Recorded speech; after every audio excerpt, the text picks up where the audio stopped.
Welcome, everybody, to the Tech Spot Show. I am your host, Marcel Brown. This is the show for people that love technology but aren't necessarily geeks. But as always, geeks, of course, are welcome because I proudly claim to be one. I've got a good show lined up for you today. We're going to be talking heavily about mobile devices, those things like smartphones and tablet computers like iPads and that sort of thing. Also going to go over the kind of clearing up some confusion that people have on what 3G and 4G networks are, because there's a lot of advertising going on in the market today about those types of things, and a lot of people are completely confused what that all means. So we'll have a tech-heavy show today about our mobile device-heavy show, going over a lot of things in mobile. Of course, you're always welcome to call in with any questions or comments you may have, anything technology-related. The phone number is 314-714-4200. Also, iWatchRadio.com and iWatchRadio on Facebook. You can also chat your questions in as well. First, I want to thank my sponsors real quick. Sponsors, again, are Ambassador Travel and Cruises. They're located in Belleville, Illinois. Julia Crunk is the owner of Ambassador Travel, and I like to brag on her. She has been in the travel business almost as long as I've been alive. I just turned 37, and last I remember hearing Julia say she had 35 years of travel experience, which I think was a couple of years ago.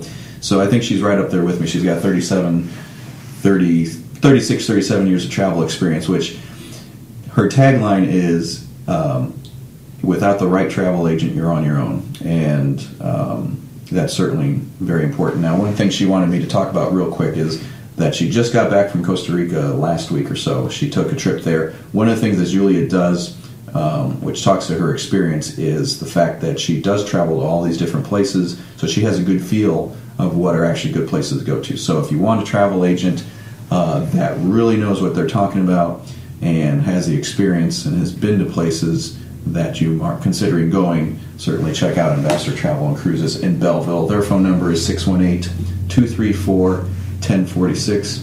Again, 618-234-1046. And I'll thank my other sponsors as we progress in the show with each segment.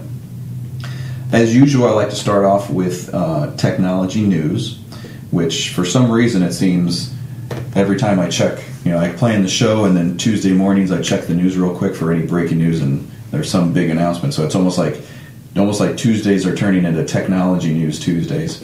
The big news that's just breaking right now is that Apple has officially announced that what they're going to be talking about, at least some of what they're going to be talking about. There's always room for surprises, but they're actually going to be talking about what they call the iCloud service, which I briefly mentioned last week, I believe, as iTunes in the cloud, perhaps, is what it is. Now, they're not giving us any details, but what they have said is that Apple will unveil its next-generation software, Lion, macOS 10.7, which is should be a pretty important upgrade for Macintosh computer users or people that want to be Macintosh computer users. They're going to unveil iOS 5, which is iOS is the operating system that runs the iPad, the iPhone, and the iPod Touch. So they're going to introduce those two new operating systems, and they're also going to introduce iCloud, which is Apple's upcoming cloud services offering, which we don't know exactly what that means, but all rumors up to this point heavily indicate that it will have something to do with iTunes and having the ability to store, technically, or in just a matter of speaking, store your music in the cloud so that you can access it from anywhere, which is really kind of a holy grail of music, basically the next evolution of music, digital music, because a lot of people run into the issue where they have all their music stored on their computer and they can transfer it to their iPod, but if they're, say, at a friend's house or something and maybe their music collection's so big that they can't fit it all on an iPod, they're out somewhere and they'd be like, man, I really wish I could play my party mix or my holiday music mix or something, and they just don't have access to it. That iCloud service, if it is in fact integrated with iTunes the way we all kind of expect to right now, should fill in that gap real nicely. And if Apple is, as rumored, getting support of all the major record companies, that'll be again another big step for Apple with that. So that is what Huffington Post, at least the one I read it quickly this morning, is reporting. And in fact, Apple has done a press release, so it is pretty confirmed there. So look for Monday, June 6th, basically 6 days from now, or 7 days. That Apple will be making their announcements at their keynote speech at their Worldwide Developer Conference. So now, just because they said they're going to introduce iCloud and these other things doesn't mean that they're not also going to introduce other things or talk about other things. So there is a rumor now that the iPhone 5 may be released in the summer. Now, again, for those of you that have been following this, generally Apple has introduced their iPhones like clockwork every June. So starting in 2007, and then 2008, 2009, 2010, they've introduced a new iPhone in the month of June, made it available for sale. They usually will preview it at their Worldwide Developer Conference and then introduce it and release it in June. So far, the rumors this year has strongly trended towards saying that Apple will wait until the fall to introduce their new iPhone. I've kind of been holding off believing that because unless Apple has a very good reason to do so, I can't see why they would break with that schedule. Obviously, it's been just about a year now since they introduced the iPhone 4. I would think they probably want to get a new product out to market. So I'm holding out until I find out that Apple has a very good reason for delaying the iPhone 4, iPhone 5, whatever it's going to be, that they probably will continue to introduce it in schedule. Now, the rumors have been the fall. This new rumor that I'm reading today, coming from Digital Trends, is that released late July or early August. Now, that's still, that's kind of a midway rumor. It's not saying that they're going to introduce it in June like they have been, but it's not that they're going to wait till the fall either. So, again, when it comes to Apple, rumors are rumors until Steve Jobs announces it on stage, because nobody knows anything for sure until the announcement is made. And that's basically from the top on down. Almost nobody within Apple, almost nobody that works with Apple knows anything for sure until the time the announcement is made on stage. There have been stories of Steve Jobs having an announcement ready to go in his speech, and he axes it at the last second because something didn't change. Something changed. He wasn't happy with something. So until that product announcement is made on stage, nothing is set in stone with Apple. So rumors are rumors. The best we can do is just listen to them and try to distill the information we can out of that. So as it is right now, we'll see what happens. Like I said, unless Apple has a very good reason for delaying the iPhone, I still think it probably will come out in June, but we'll see. We will see. So those are the two big things. And again, obviously everybody's kind of geeking out to say, okay, what is Apple going to introduce at this event? So certainly just introducing operating system 10.7 for the Mac line, introducing iOS 5. Those are some big announcements. Certainly this iCloud announcement is going to be big. Can they fit anything else in? We'll see. Maybe they'll introduce the new iPhone or at least give us some direction on that. Now, speaking of the cloud, Apple has a product called the Apple TV, and I was just talking about this with a client recently.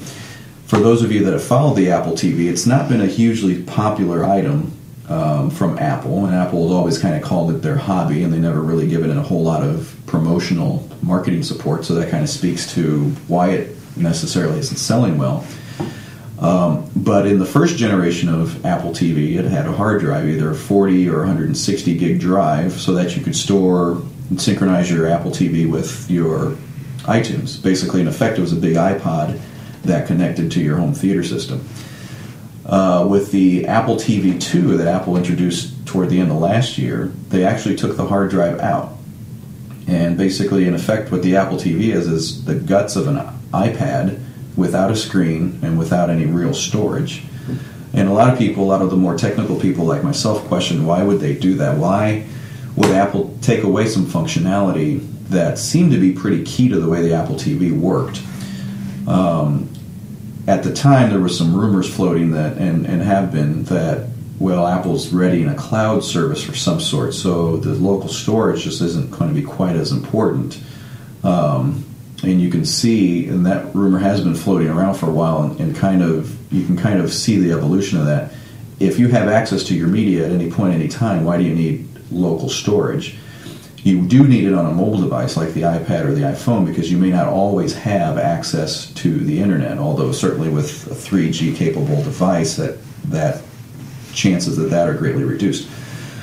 But you can see with the Apple TV, well, the Apple TV should always be connected to your internet at your home. The Apple TV is not a portable device. It's designed to stay in one spot, so you'll always have at least Wi-Fi or wired network to it.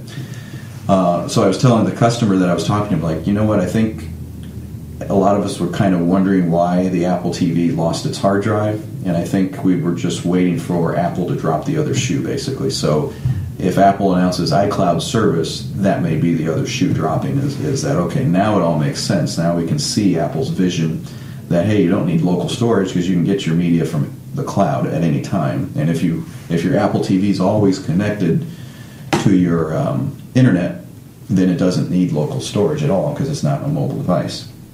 Now, that kind of leads into another article, interesting here.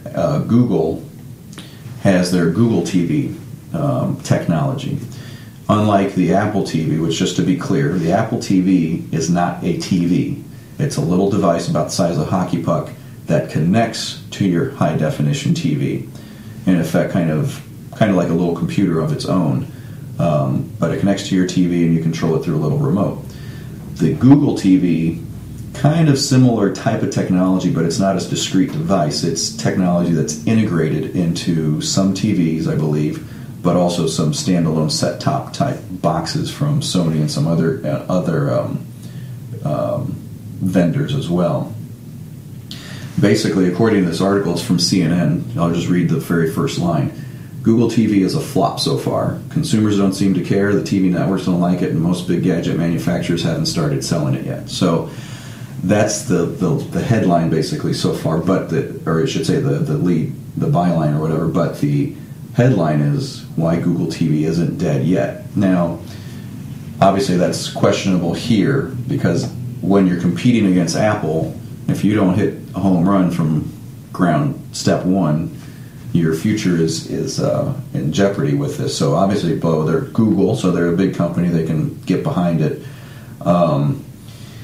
We'll see what that goes. But basically, that is interesting to see where this interactive TV market is going. If Google TV can't compete, but yet Apple TV still hasn't become a blockbuster from Apple, what's going to happen here? Possibly with the iCloud service, if it's what we're expecting it to be, maybe that is the other shoe to drop, and Apple will finally take the hobby label off the Apple TV.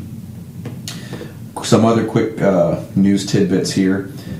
Steve Ballmer has basically let it slip that Windows 8 will go on sale next year. And the funny part is, apparently Microsoft, the company, wasn't quite ready for that announcement to go. So again, it just kind of shows potentially the dysfunction in that company from the top all the way down. The big thing, I think, what Microsoft is concerned with is if you've listened to me before, the Osborne effect, the mythical or the legendary effect of pre-announcing a product too soon to where it affects your sales of your current product. So they're afraid that Windows 7 sales will slump if everybody knows Windows 8 is coming next year. PayPal is suing Google. Google came out with a mobile payment service, which they believe they call Google Wallet. Apparently, though, two former PayPal employees that now work at Google, apparently PayPal is suing Google because they claim that the trade secrets were stolen through these employees prior to them becoming Google employees, and they were still working at PayPal. So we'll have to keep an eye on that, because if that lawsuit gains any traction, that could severely cripple Google's mobile payment strategy, which is just going to hurt Google. Who knows who else is working on this? Obviously, rumors are that Apple's working on some sort of mobile payment strategy for their iPhone 5 or whatever it is going to be.